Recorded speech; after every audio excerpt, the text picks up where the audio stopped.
Sometimes we often set out with great visions of success, goals that fuel us up mountains and through valleys. But what happens when the mountains fight back? When our bodies and spirits tell a different story than the one we scripted? For Noah and I, that dream was a big one, hiking all 46 Adirondack high peaks in just 10 days. A time that would bring physical demand and a deeper bond both with each other and these mountains. A grueling feat, one that would challenge both body and spirit to their limits. This journey is a raw look at the clash between ambition and reality, between wanting and being able. It's a reminder that the mountains don't care about our plans and that sometimes stopping can be its own form of triumph. If all you have is perseverance, then you're fooling yourself out of the other portion of growing from failure. But what does it really mean to strive and to falter and to find success in both? Let's see.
All right, dude. First high peak.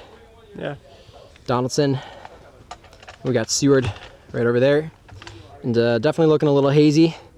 A mix of wildfire for the 5th time and smoke. Time is 9 in the morning. We are a little slow, but hoping to be able to make up time, hopefully down on the Wardbrook Truck Trail, take a little less breaks, and hopefully at this point we could still be on time to... We haven't taken any breaks. Yeah, we haven't.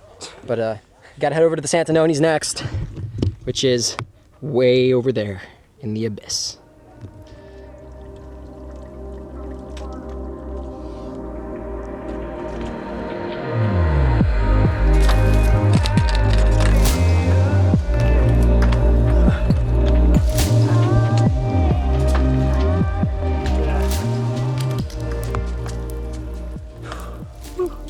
And then,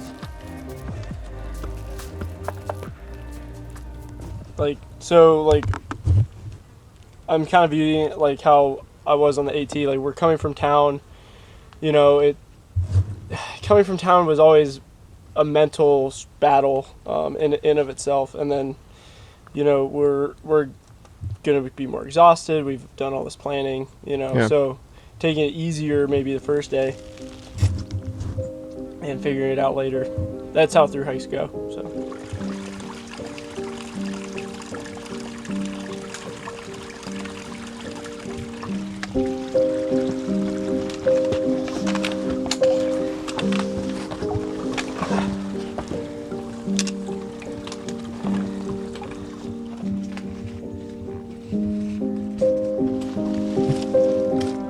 Sweet. Yeah.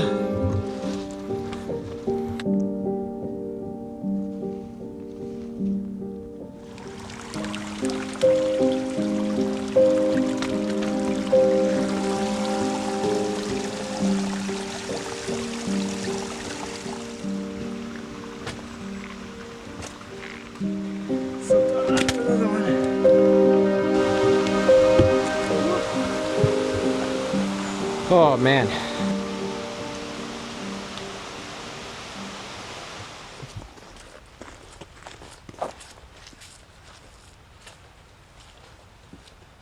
So it's been just over 8 hours and we've gone 11.2 miles.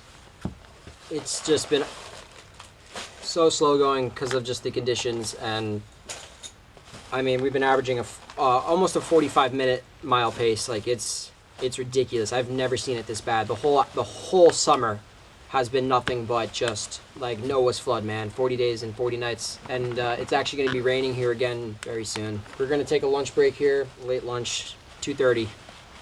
Crank up Seymour's, just try to get it done as fast as possible, and make our way to Bradley Pond.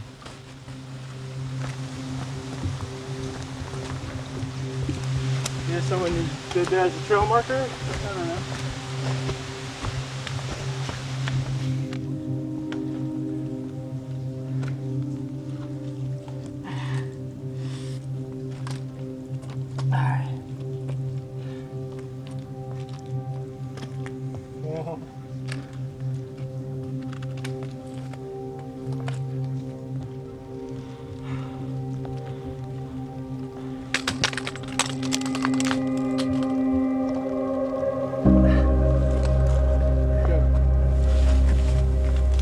Uh, 1 hour from the lean-to. Really great conditions coming up. Really forgiving. We're in the clouds. It started to rain, and it's probably going to sprinkle and be in the rain like this now until we get to the lean-to. So we're just going to make time going back down, and we're going to head the 7 miles to Bradley Pond via the duck hole. So not going to be an easy traverse, but almost 13 miles. All right.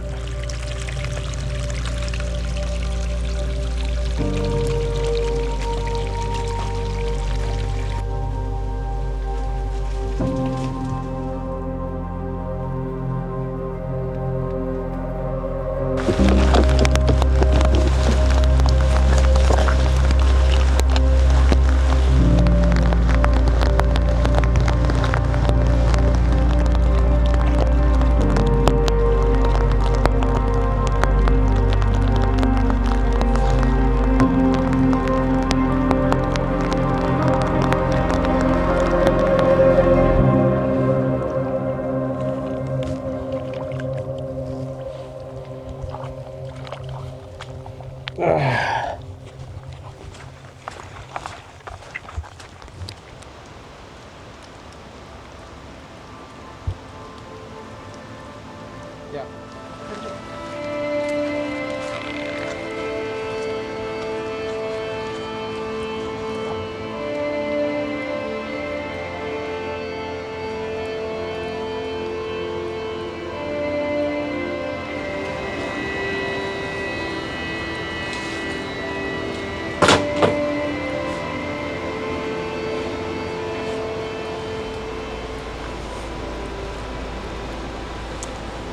We are at Cold River number 2 on the NPT. We are 4.5 miles still from Bradley Pond, and although we are at a low, our spirits are high. It could always be worse.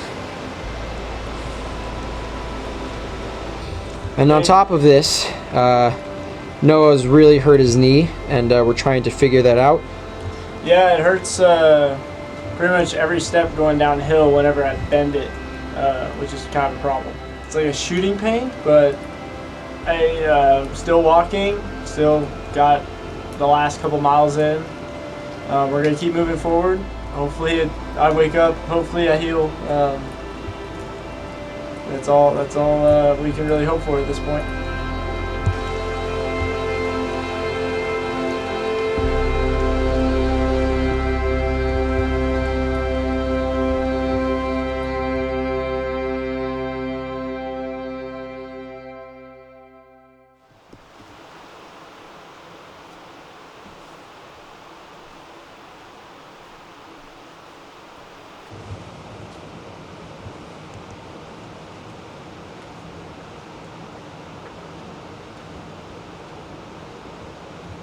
We're definitely struggling. Noah's knee is, well, it's probably still killing him, and it's soaking wet outside. Luckily, all of our gear is dry, and we're just trying to keep pushing despite the obstacles, and I don't know, we'll see what happens here. Well, we could see how it goes. Yeah, it wasn't super bad. Knee still feels tight, but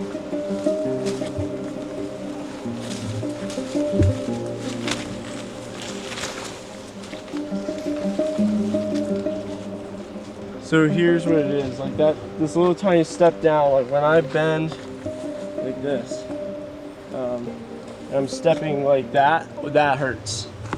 That hurts. Like when I bend my knee like this, and it's like all right here. I think that's the IT band. But We are at the duck hole. Bradley Pond is 3.8 miles, and our cars are maybe 13 and a half miles. Dude, like in the back of your head, like I don't know. I just keep getting a weird feeling ever since yesterday. It's like go back to the car. I don't know. I don't want to at all. And there was times yesterday where I was like, man, I really want to keep going. Like I want to do this. It's just, it really is frustrating. Like ever since my knee thing, it's like you're getting farther away from your car. Is it wise to just keep going? I would hate to make you just like if we get to Bradley Pond and it's like it was hurting coming down this little bushwhack here. all right, we should reassess here. We're gonna take a second.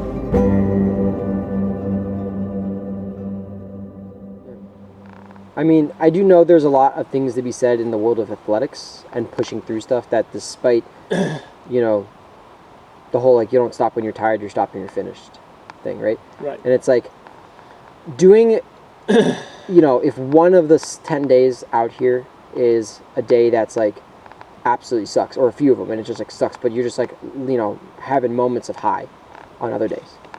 Like there's obviously moments like I don't want to go up this mountain, but I'm going to anyways because I know I need to. Right? That's something like I live by. But you have to assess and ask yourself if you've gone too far in your mental state and that the entirety that you genuinely believe after only being 10% in that you think the rest of the 90% is going to emotionally feel that way. This is day 2. I have a knee issue. I have an elbow issue that is weird because I can't use my trekking pole. I literally can't put pressure down on my trekking pole. And I don't know. I felt weird even coming out here. Like when I got to your house, kind of like, I don't know. I'm just venting at this point, but Can I ask you a question? What? Is it the mud? No. It seriously isn't the mud. Is it the weather? No. Is it the slowness? No. Okay.